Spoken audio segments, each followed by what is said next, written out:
I watched through my doorbell camera as the brown delivery truck pulled away from my house in Phoenix, Arizona.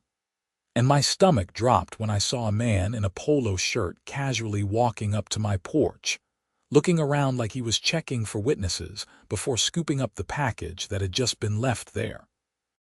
The camera captured everything in perfect high definition, including his face when he glanced up at the lens for just a second before walking away with my package tucked under his arm like it belonged to him. I recognized him immediately because I had seen that smug face at every single HOA meeting for the past 6 months. His name was Gerald Thornton, and he was the treasurer of our Sunset Ridge Community Association board. My name is Vincent Ashford, and I had just moved into this neighborhood 8 months ago thinking it would be the perfect place to start my new life after my divorce. The houses were nice, the streets were clean, and everything seemed orderly. What I did not realize was that the HOA board ran this place like their personal kingdom, and apparently some of them thought they could do whatever they wanted, including stealing packages right off their neighbors' porches. I immediately pulled out my phone and started recording the footage from my Ring doorbell camera, making sure to save multiple copies. The timestamp showed it was 2:47 p.m. on a Thursday afternoon, and the package Gerald had stolen contained a new laptop I had ordered for my home office. That was not some cheap item. It was worth almost $2,000, and I had been waiting for it all week because I needed it for work. I am a freelance graphic designer, and my old computer had finally died on me after years of loyal service. My hands were shaking as I downloaded the video file to my phone, my computer, and uploaded a backup to my cloud storage. I was not going to let this slide. I did not care if Gerald was on the HOA board or if he thought his position gave him some kind of immunity. Theft was theft, and I had him dead to rights on camera. I called the non-emergency police line for Phoenix PD, and the dispatcher told me an officer would be out within the hour to take my report. While I waited, I sat at my kitchen table and watched the footage over and over again. Gerald had walked up to my porch at exactly 2:46 p.m., just 30 seconds after the delivery driver had left. He must have been watching from somewhere, waiting for the perfect moment to strike. The video showed him looking directly at the camera, and there was no way anyone could mistake his identity. His face was clear as day, along with his navy blue polo shirt that had the HOA logo embroidered on it. The doorbell rang about 45 minutes later, and I opened it to find Officer Martinez standing there with her partner, Officer Chen. I invited them in and showed them the video evidence on my laptop. Officer Martinez watched it 3 times, taking notes the entire time, while Officer Chen asked me questions about the value of the stolen item and whether I had any previous issues with this person. "So, you are saying this man is on your HOA board?"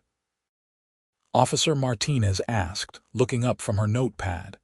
"Yes, he is the treasurer," I said. "Gerald Thornton. He lives about 4 streets over on Desert Bloom Avenue. I have his address from the HOA directory."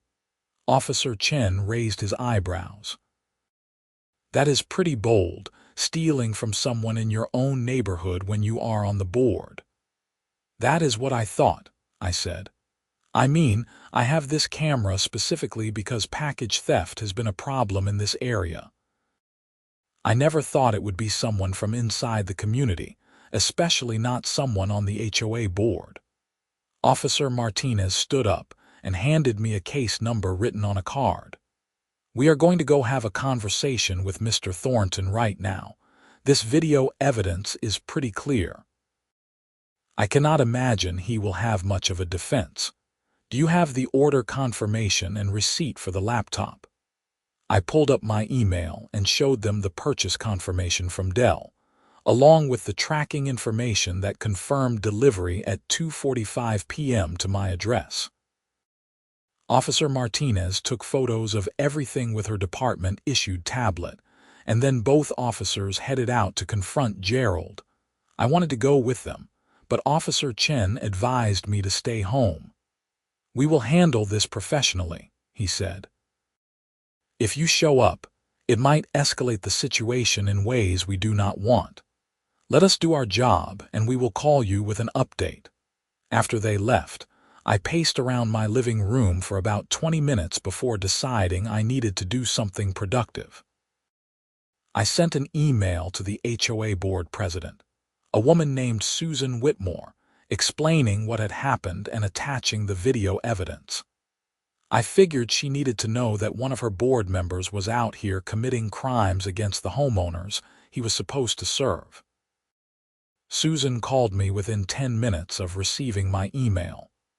"Vincent, I just watched the video you sent.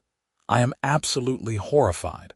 This is completely unacceptable behavior, and I want you to know that the board will be taking immediate action." "I appreciate that, Susan," I said, still angry but trying to keep my voice level. "The police are at his house right now. I press charges immediately because I am not going to let this go." "Good," she said firmly. "You should not let it go. What Gerald did is not just a violation of community trust but actual criminal behavior. I am calling an emergency board meeting for tomorrow evening. Would you be willing to attend and present this evidence to the full board?" "Absolutely," I said. "I want everyone to know what kind of person they have representing them." Susan sighed heavily. "I have had my suspicions about Gerald for a while now. There have been some discrepancies in the HOA finances that I have been investigating, but I did not have enough proof to take action. This might be the opening we need to do a full audit of his activities. That caught my attention." "What kind of discrepancies?" "Nothing I can discuss in detail right now," Susan said carefully. "But let me just say that if Gerald is bold enough to steal a package off your porch in broad daylight, I am wondering what else he might have been doing when he thought nobody was watching." We ended the call with Susan promising to keep me updated on the board's actions.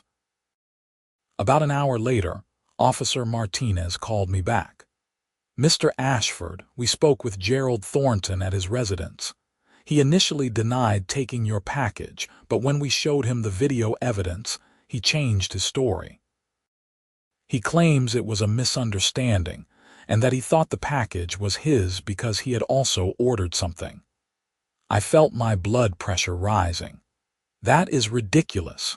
The delivery driver clearly put it on my porch, and you can see my house number in the video. Plus, he looked around to make sure nobody was watching before taking it. That is not the behavior of someone who innocently grabbed the wrong package." "We agree with you," Officer Martinez said. "His explanation does not hold water, especially given how clear the video is. We recovered your laptop from his house. It was still in the box, unopened. He is being charged with theft, and because the value exceeds $500, it is a Class 5 felony in Arizona. He will need to appear in court." Relief washed over me. "Thank you, Officer Martinez. I really appreciate you taking this seriously. Package theft is a real problem, and we take all reports seriously," she said. "Especially when we have video evidence this clear. You will be contacted by the prosecutor's office in the next few days to discuss the case. Make sure you keep all your documentation." After hanging up with the officer, I sat down on my couch and finally let myself relax a little bit. My laptop was recovered, Gerald was being charged with a felony, and the HOA was going to deal with him internally as well. It felt like justice was actually working for once. The next evening, I showed up at the HOA clubhouse for the emergency board meeting. The room was packed with curious homeowners who had heard through the neighborhood grapevine that something big was going down. Susan was at the front table with the other board members, except for Gerald, who was conspicuously absent. Next to Susan sat Patricia Henderson, the board secretary, and Marcus Webb, the board's vice president. Susan called the meeting to order and immediately addressed the elephant in the room. "Thank you all for coming on short notice. We have called this emergency meeting to address a serious incident involving one of our board members. Vincent Ashford, would you please come up and present what happened?" I walked to the front of the room with my laptop and connected it to the projector. The video played on the big screen for everyone to see. You could hear people gasping and murmuring as they watched Gerald Thornton, wearing his HOA polo shirt, steal my package right off my porch. When the video ended, the room erupted in angry conversation. Susan banged her gavel to restore order. "As you can all see, this is completely unacceptable behavior from anyone, let alone a board member. Gerald Thornton has been charged with felony theft by the Phoenix Police Department. Effective immediately, he is suspended from all board duties pending the outcome of his criminal case." A woman in the back raised her hand. "Susan, I had a package go missing about 2 months ago. I never found out what happened to it. Do you think Gerald might have taken that too?" Several other people started talking at once, sharing stories of missing packages and other suspicious incidents. Susan looked overwhelmed but determined. "If anyone has experienced package theft or any other suspicious activity, please file a report with the police and also send me an email with the details. We need to document everything." Marcus Webb stood up, his face red with anger. "I move that we not only suspend Gerald, but immediately begin removal proceedings to get him off this board permanently. We also need to conduct a full forensic audit of our finances, since he has been serving as treasurer." Patricia seconded the motion, and it passed unanimously with everyone in the room applauding. Susan appointed a special committee to oversee the audit and promised complete transparency with the results. After the meeting, several neighbors came up to thank me for catching Gerald and having the courage to press charges. An elderly woman named Dorothy Mitchell shook my hand. "I am so glad you had that camera. I lost a package containing my medication a few months ago, and I always wondered if it was just misdelivered or if someone took it. Now I am thinking it might have been Gerald. You should definitely file a police report," I told her.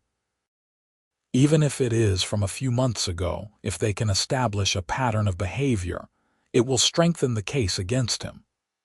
Over the next few days, I learned that at least 8 other households in our community had reported package thefts over the past year. The police started investigating whether Gerald was connected to any of those incidents. Security camera footage from various homes was being reviewed, and it turned out I was not the only one who had caught him on video. A neighbor named Tom Richardson, who lived 2 streets over, had footage from 3 weeks earlier showing Gerald taking a package from his porch.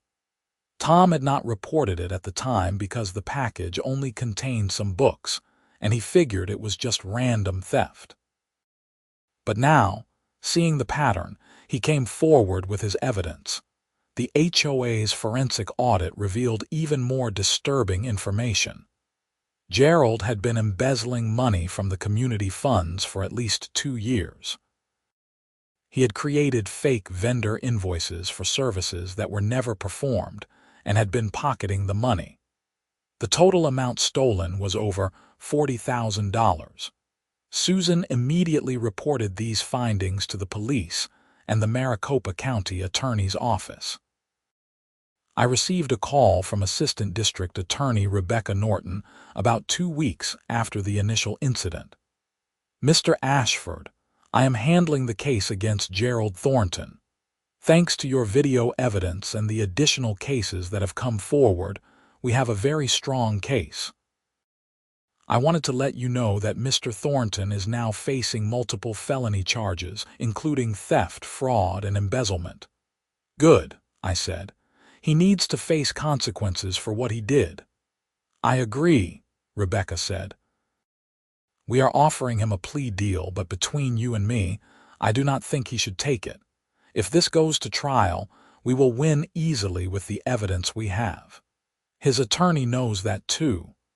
Gerald's preliminary hearing was scheduled for 6 weeks later. I took the day off work to attend because I wanted to see him face the consequences of his actions. The courtroom was not particularly full, just me, a few other victims, Susan from the HOA board, and some family members I assumed belonged to Gerald. Gerald walked in wearing a suit that looked too expensive for someone who should have been living on a modest HOA board stipend. I guess that was what embezzled money bought you. He would not make eye contact with anyone as he sat next to his attorney, a sharp-looking woman in her 50s who kept whispering to him. The prosecutor presented the evidence against Gerald, including my doorbell camera footage, Tom Richardson's footage, and the financial records showing the embezzlement. Gerald's attorney tried to argue that the package theft was a misunderstanding and that the financial discrepancies were accounting errors, but the judge was not buying it. Judge Patricia Ramirez looked at Gerald over her reading glasses. "Mr. Thornton, you are being charged with 3 counts of felony theft, 1 count of fraud, and 7 counts of embezzlement. The evidence against you is substantial, including clear video footage showing you taking packages from your neighbors' porches. How do you plead?" Gerald's attorney stood. "Your Honor, my client pleads not guilty to all charges." I was not surprised. Guys like Gerald never wanted to admit what they did wrong. They always thought they could talk their way out of trouble or find some technicality to exploit. The judge set a trial date for 3 months out and set Gerald's bail at $50,000. He posted it within hours, which told me he had money stashed somewhere. The HOA had already filed a civil lawsuit against him to recover the embezzled funds, and I hoped they would be successful. Over the next few months, life in the community slowly returned to normal. The HOA board appointed a new treasurer, a retired accountant named Martin Flores, who immediately implemented better financial controls and oversight procedures. Susan worked tirelessly to restore trust in the board, and she did weekly email updates to keep everyone informed about the ongoing legal proceedings. I also became somewhat of a celebrity in the neighborhood. People would stop me during my evening walks to thank me again for catching Gerald. Some neighbors upgraded their security systems, and there was a noticeable increase in doorbell cameras and security signs throughout the community. Package theft dropped to 0, which was a nice bonus. The trial finally began on a Monday morning in early June. The courthouse in downtown Phoenix was busy, and I had to go through security with everyone else before finding the correct courtroom. The prosecutor, Rebecca Norton, had prepared me for testifying by explaining what questions I would be asked and reminding me to just tell the truth clearly and simply. The jury selection took most of the first day. By Tuesday morning, we had 12 jurors and 2 alternates, and the real trial began. Rebecca gave her opening statement, laying out the case against Gerald in clear, straightforward terms. She explained how he had systematically stolen from his neighbors and embezzled from the HOA, violating the trust that came with his position on the board. Gerald's defense attorney, whose name I learned was Jennifer Paulson, gave an opening statement that tried to paint Gerald as a well-meaning community servant who had made some mistakes. She suggested that the package incidents were misunderstandings and that the financial issues were the result of poor bookkeeping rather than intentional theft. It was a weak argument, and I could tell the jury was not impressed. I was called to testify on the second day of the trial. Walking up to the witness stand, I felt nervous but also determined. This was my chance to tell my story and make sure Gerald faced justice. Rebecca started with basic questions about who I was, where I lived, and how long I had been in the community. Then she moved on to the incident itself. "Mr. Ashford, can you tell the jury what happened on the afternoon of April 11th? I took a breath and began. "I was working from home that day. I had ordered a laptop for my business, and I was tracking the delivery.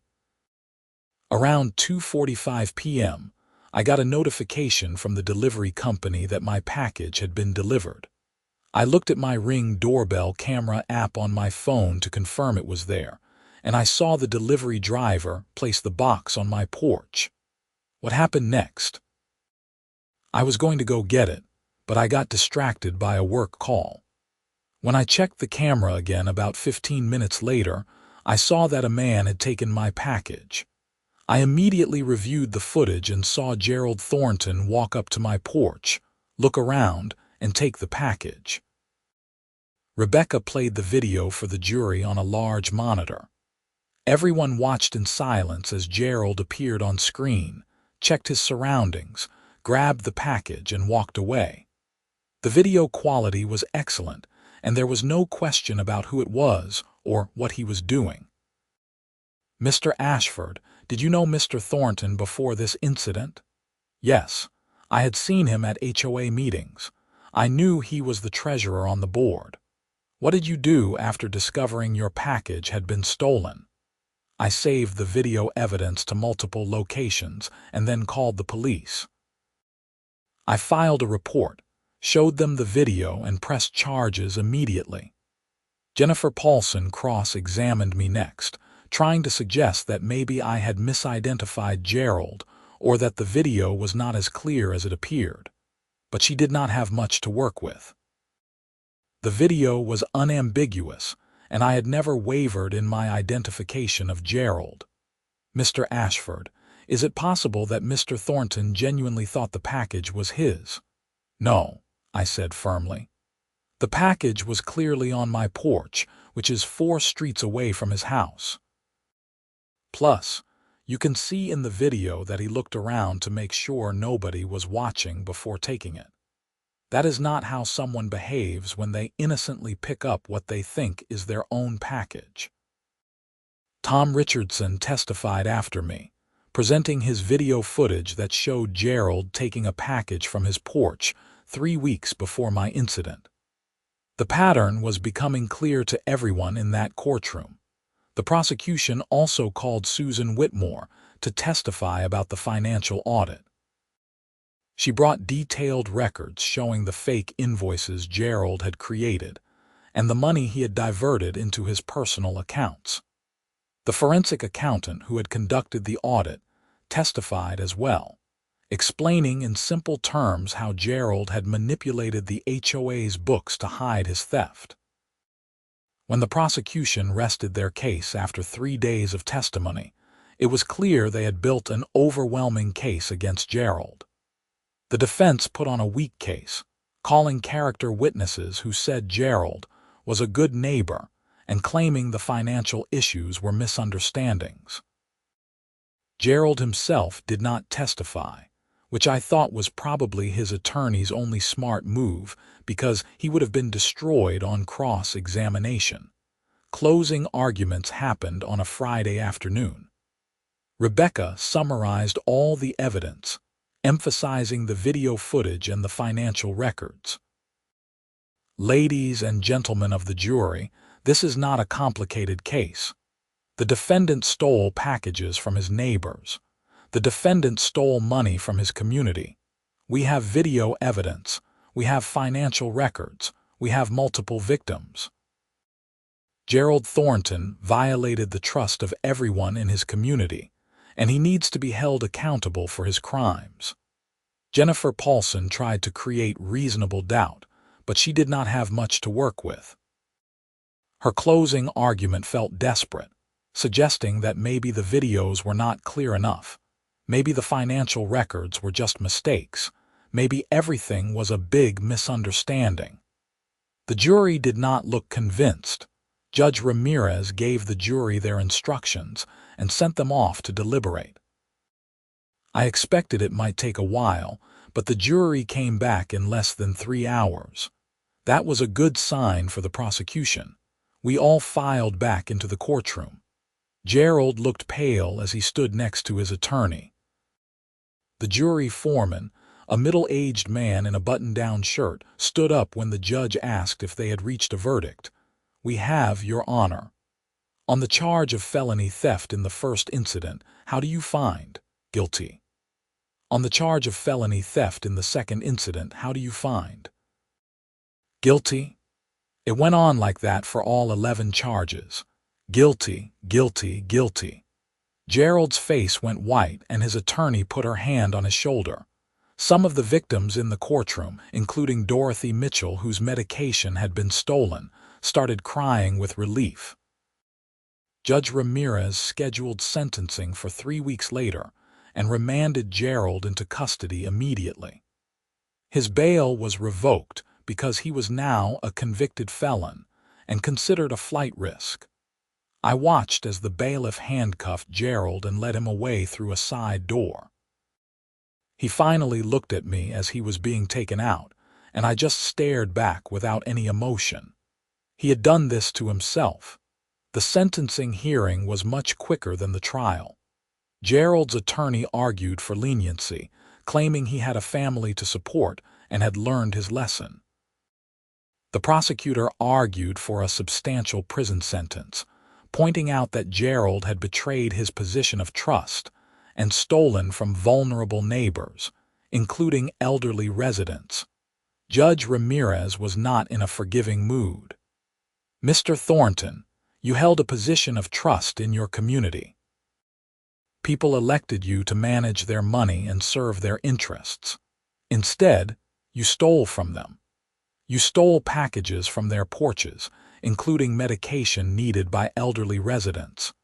You embezzled over $40,000 from the HOA funds.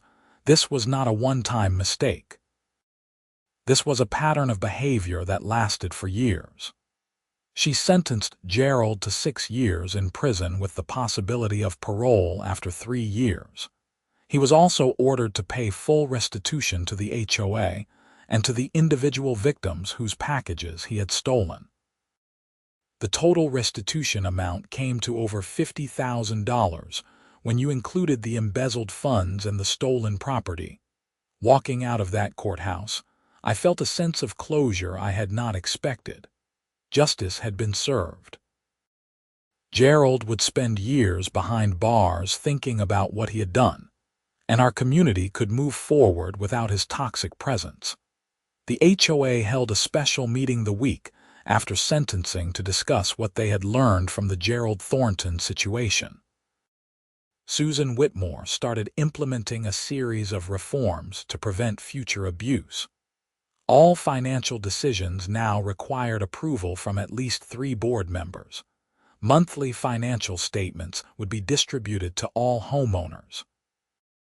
And most importantly, they implemented term limits and background checks for anyone running for the board. "We failed as a board to provide proper oversight," Susan told the packed meeting room. "We trusted Gerald because he seemed competent and willing to do the work. We did not verify what he was doing. That was our mistake, and we are committed to making sure it never happens again." The community rallied together in the aftermath of the scandal. We organized neighborhood watch groups and shared information about home security. The sense of trust that Gerald had damaged was slowly being rebuilt, one interaction at a time.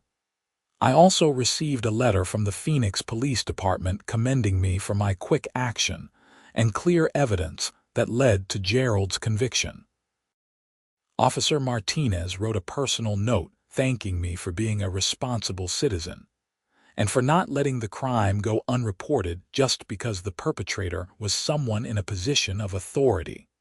Several months after the sentencing, I was working in my home office when my doorbell rang. I checked the camera app out of habit and saw an older woman standing on my porch holding what looked like a casserole dish. I recognized her as Dorothy Mitchell, the elderly woman whose medication had been stolen by Gerald. I opened the door and she smiled warmly. "Vincent, I hope you do not mind me dropping by. I made you some lasagna to say thank you." "Dorothy, you did not have to do that," I said, but I took the dish gratefully. "It smelled amazing." "I wanted to," she insisted. "You do not understand what it meant to me when Gerald was convicted. That medication he stole was for my heart condition.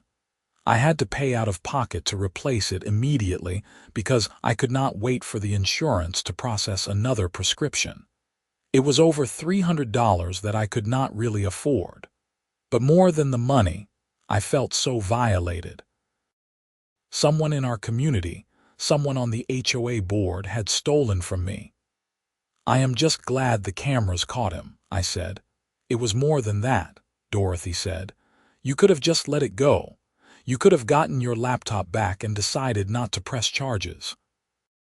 A lot of people would have done that, especially when they found out he was on the HOA board. But you stood up for what was right, and that gave the rest of us the courage to come forward too." After Dorothy left, I thought about what she had said. I had not really considered myself particularly brave or heroic.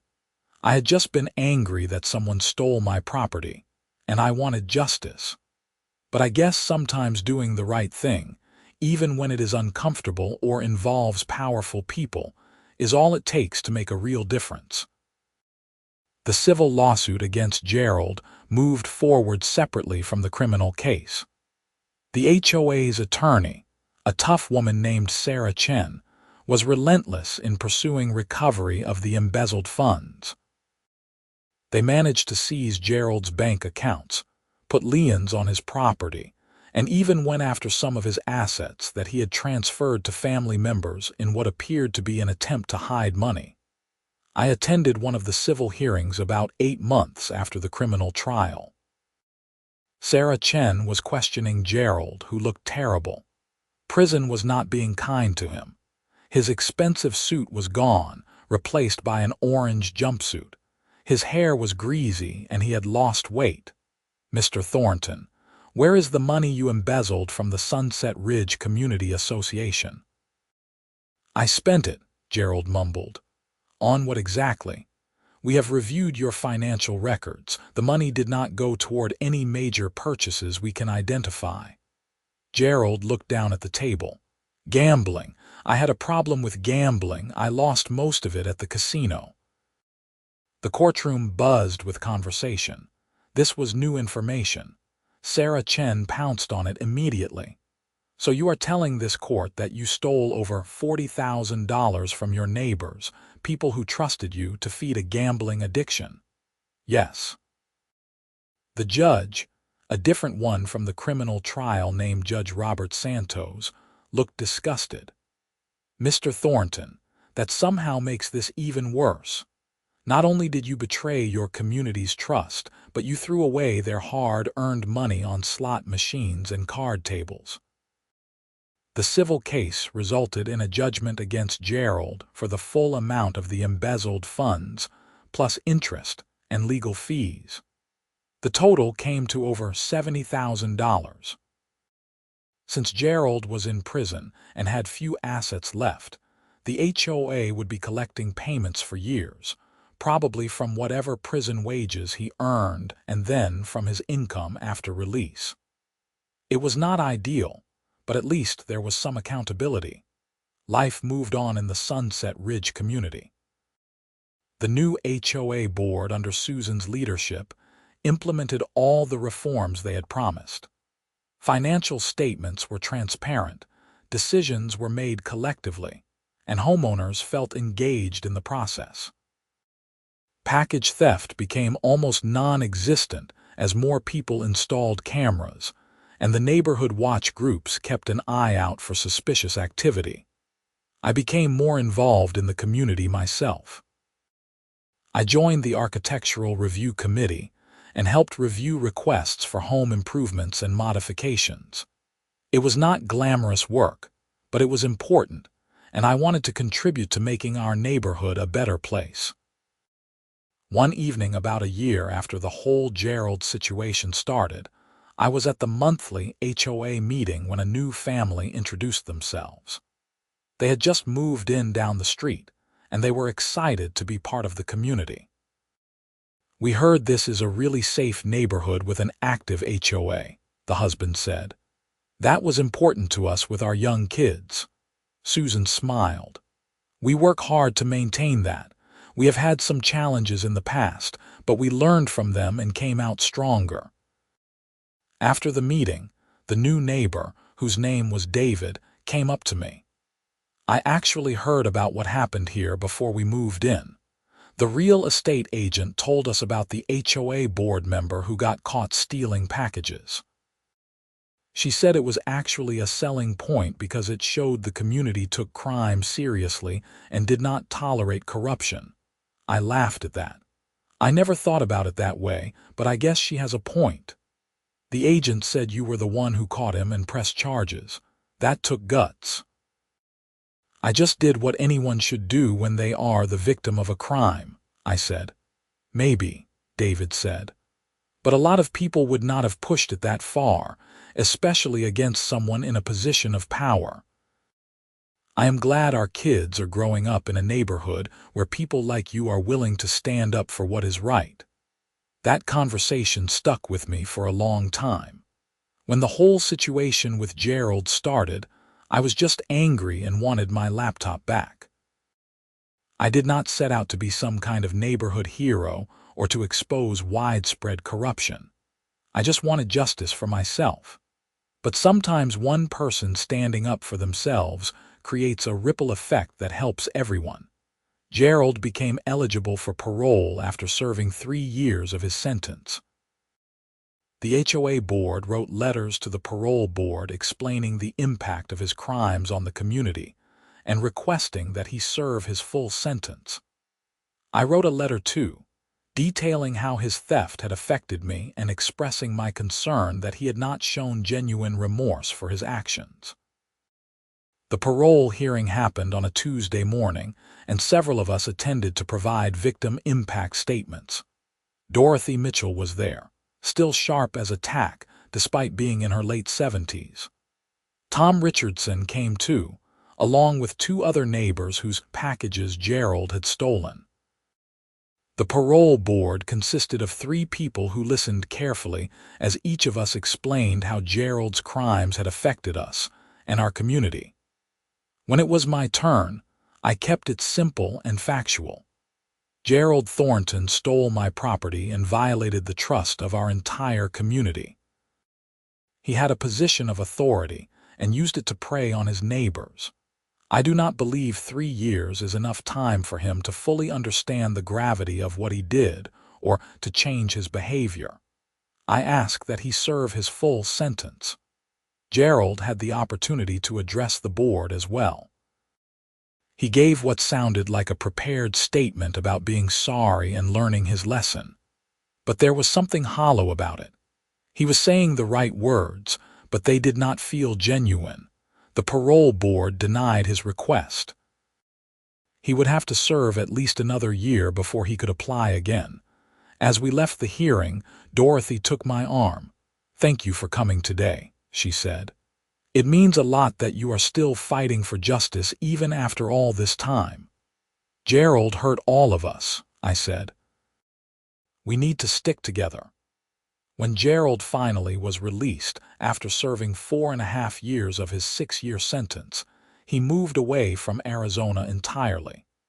I heard through the community grapevine that he went back east to live with family in North Carolina. The HOA was still garnishing his wages to pay back the restitution, and they would continue doing so for many years. Our neighborhood had fully recovered from the scandal by that point. Property values had actually gone up because of our reputation for taking security seriously and having a functional, transparent HOA board. Susan Whitmore eventually stepped down as president after serving the maximum number of terms allowed under the new term limit rules, and Marcus Webb took over. The transition was smooth because we had systems in place now instead of relying on any single person. I still live in the Sunset Ridge community today. My Ring doorbell camera is still active, though I have not caught any more criminals on it.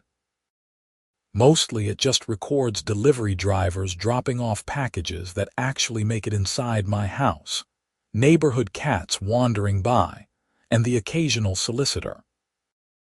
Every so often, when I am talking to new neighbors or people who are thinking about moving to the area, the story of Gerald Thornton comes up. It has become part of the community lore, a cautionary tale about what happens when HOA board members abuse their power, and what can happen when residents refuse to accept that abuse. People sometimes ask me if I regret pressing charges, or if I think the whole situation could have been handled differently. My answer is always the same. No, I do not regret it at all. Gerald made choices, and those choices had consequences. If I had just let it slide after getting my laptop back, he would have kept stealing from people. The embezzlement would have continued. More neighbors would have been victimized. By standing up for myself, I inadvertently stood up for everyone in our community. That was never my goal, but I am proud that it worked out that way. The whole experience taught me valuable lessons about community, responsibility, and the importance of holding people accountable regardless of their position or authority. It also taught me the value of security cameras and documentation. Without that Ring doorbell footage, Gerald probably would have gotten away with stealing my laptop and would have continued his pattern of theft and embezzlement indefinitely. I have also learned that HOAs do not have to be the nightmare organizations people joke about online. With the right people, proper oversight, and a commitment to transparency, they can actually serve their intended purpose of maintaining property values and creating safe, pleasant neighborhoods. Our community has events now that bring people together. We have a summer barbecue, a Halloween party for the kids, and a holiday lights contest in December. These were things that did not really happen before, because Gerald had been embezzling the funds that should have paid for community activities. Now that we have honest people managing our money, we actually have a budget for things that build community spirit. I think about that Thursday afternoon when I watched my doorbell camera and saw Gerald Thornton walking away with my package. I was so angry in that moment, furious that someone would have the audacity to steal from me in broad daylight. That anger motivated me to take action immediately, to document everything, and to follow through with pressing charges. But looking back now, several years later, I feel less anger and more satisfaction. Satisfaction that justice was served, that a criminal was caught and punished, and that our community became stronger as a result. The anger faded, but the lesson remained. I still work from home as a graphic designer, and my Dell laptop that Gerald tried to steal is still running strong. Every time I turn it on, I think about the journey that laptop set in motion. It is just a machine, a tool for my work, but it became the catalyst for exposing corruption and bringing a criminal to justice. The Ring doorbell camera that captured Gerald's theft is still mounted next to my front door. It has recorded thousands of hours of mundane footage over the years since that day.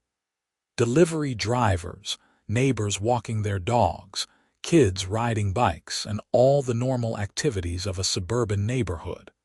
But that one crucial moment when it captured Gerald Thornton's crime changed everything. Sometimes I show the footage to people who ask about what happened. The video is only about 30 seconds long, but those 30 seconds tell a complete story. You can see the moment Gerald appears, The way he looks around to check if anyone is watching. The casual way he picks up the package like he has every right to take it. And that brief glance at the camera where his face is perfectly visible. It is the most consequential 30 seconds of video I have ever recorded. I have been contacted a few times by local news stations who wanted to do stories about HOA corruption or package theft prevention. I always decline. I am not interested in being on television or becoming the public face of standing up to HOA abuse. I just wanted to protect my property and hold a thief accountable. The story spread naturally through the community and online forums, and that is fine, but I do not need or want the spotlight. What I do appreciate is when neighbors tell me they installed security cameras because of what happened with Gerald. Or when someone says they decided to attend HOA meetings and pay attention to the board's decisions because they realized how important oversight is. Those small changes in behavior, multiplied across our community and potentially other communities that heard our story, represent the real lasting impact of what happened. The Sunset Ridge Community Association now requires all board members to complete ethics training before taking office. They also must agree to random audits of any financial activities they are involved in. These policies came directly from our experience with Gerald, and they have been adopted by several other HOAs in the Phoenix area. Our nightmare became a learning experience for others, and hopefully prevented similar situations elsewhere. I served on the HOA board myself for a 2-year term. It was eye-opening to see how much work goes into running a community association properly. There are budgets to manage, maintenance to coordinate, disputes between neighbors to mediate, and endless emails to answer. The people who volunteer their time to do this work deserve appreciation, which makes Gerald's betrayal of that trust even more offensive. During my time on the board, I pushed for stronger security measures throughout the community. We installed cameras at the entrances to the neighborhood and at the clubhouse. We started a program where homeowners could register their security cameras with the HOA so that if a crime occurred, we would know which houses might have footage that could help police.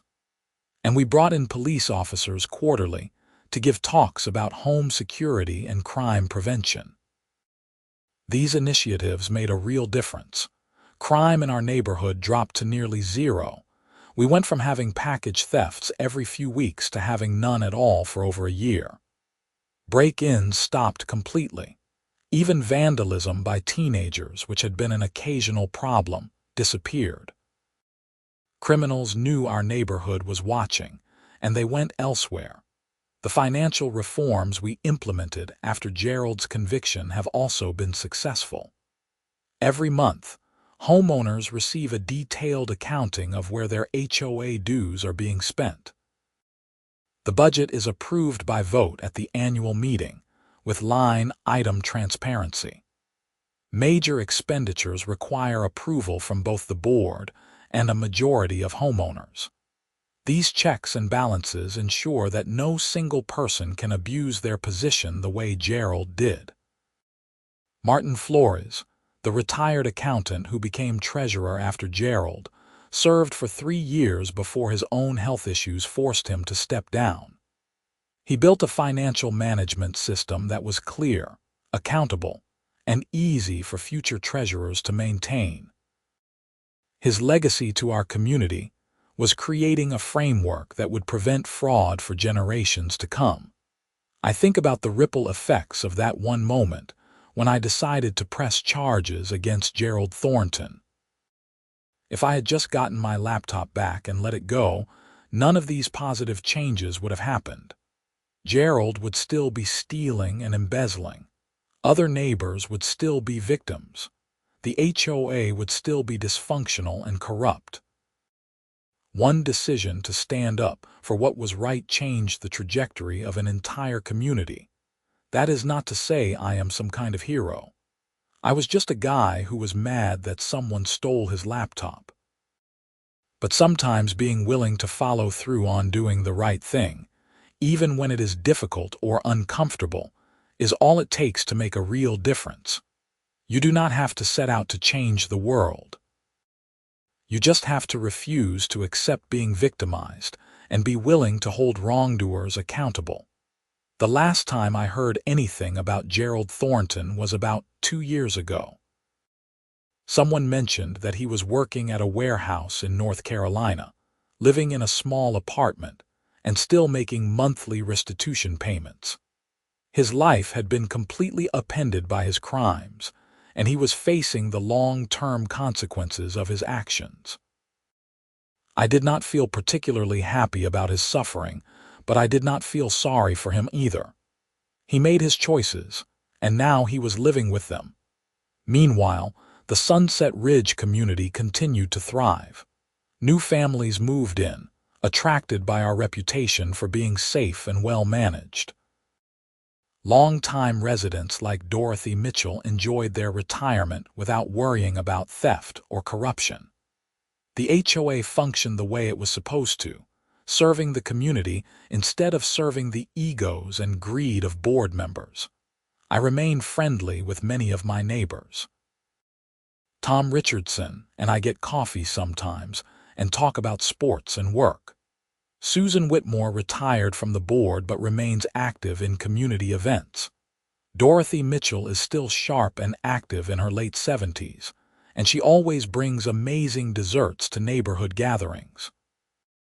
These relationships, built and strengthened through adversity, are one of the unexpected gifts that came from the whole Gerald situation. My life has moved forward in other ways too. I am still doing graphic design work, and my business has grown significantly. I started dating someone I met at a community event about a year ago, and things are going well. I have made this house and this neighborhood my home in a way I never expected when I first moved here after my divorce. Looking back on everything that happened, from that moment, I saw Gerald stealing my package to the trial to the sentencing to the community reforms. I realized that ordinary people have more power than they think. We often feel helpless in the face of corruption or crime, especially when it involves people in positions of authority. But we are not helpless. We have voices, we have evidence, and we have legal systems designed to protect us. All it takes is the willingness to use those tools. File the police report, press the charges, show up to court, tell your story, follow through. Do not let criminals count on your apathy or your fear of confrontation. When enough people decide they are not going to be victims quietly, things change. The story of Gerald Thornton stealing my package and the consequences that followed has become part of the identity of our community. It is a story we tell ourselves about who we are and what we stand for. We are a community that does not tolerate corruption. We are a community that looks out for each other. We are a community where wrongdoers face justice. That might sound dramatic for a story that started with a stolen laptop, but it is true. The incident itself was small, but the principle behind it was huge. Do we accept being victimized by people in power, or do we demand accountability? Our community chose accountability, and we are all better off because of it. I still have that Ring doorbell camera capturing footage of my front porch every day. Most of what it records is boring and mundane, exactly as it should be. But I know that if something does happen, if another crime occurs or another person decides to abuse their position of trust, that camera will be watching. And I will not hesitate to use that evidence to pursue justice, just like I did before. That is the real lesson from my experience with Gerald Thornton. Bad things will happen sometimes. People will make bad choices and hurt others, but we do not have to accept it. We can fight back using the tools and systems available to us. We can stand up for ourselves and for each other. And when we do, we make our communities stronger and safer for everyone. The Ring doorbell camera cost me about $100 when I bought it. That investment paid for itself 1,000 times over by catching Gerald Thornton in the act and providing the evidence needed to convict him. It also gave me peace of mind knowing that my home is protected and that I have documentation if anything else ever happens. I recommend security cameras to everyone now, not because I think we live in a dangerous world where we need to be paranoid, but because having evidence makes all the difference when something does go wrong. The police took my case seriously, immediately, because I had clear video footage. Without that, it would have been my word against Gerald's, and who knows how that would have turned out. Technology gave me the power to protect myself and seek justice. The legal system gave me a framework to hold a criminal accountable. My community gave me support and validation when I needed it. Together, these elements created an environment where justice was possible and wrongdoing had consequences. Today, the Sunset Ridge Community Association is a model for other HOAs in the Phoenix area.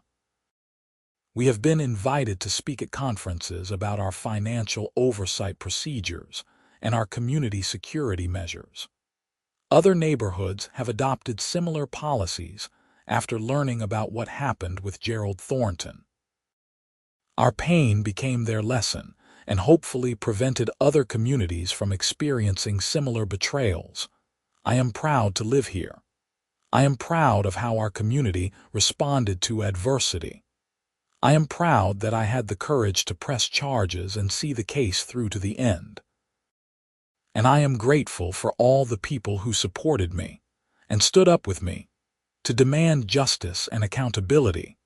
The package that Gerald Thornton stole that Thursday afternoon contained a Dell laptop worth about $2,000.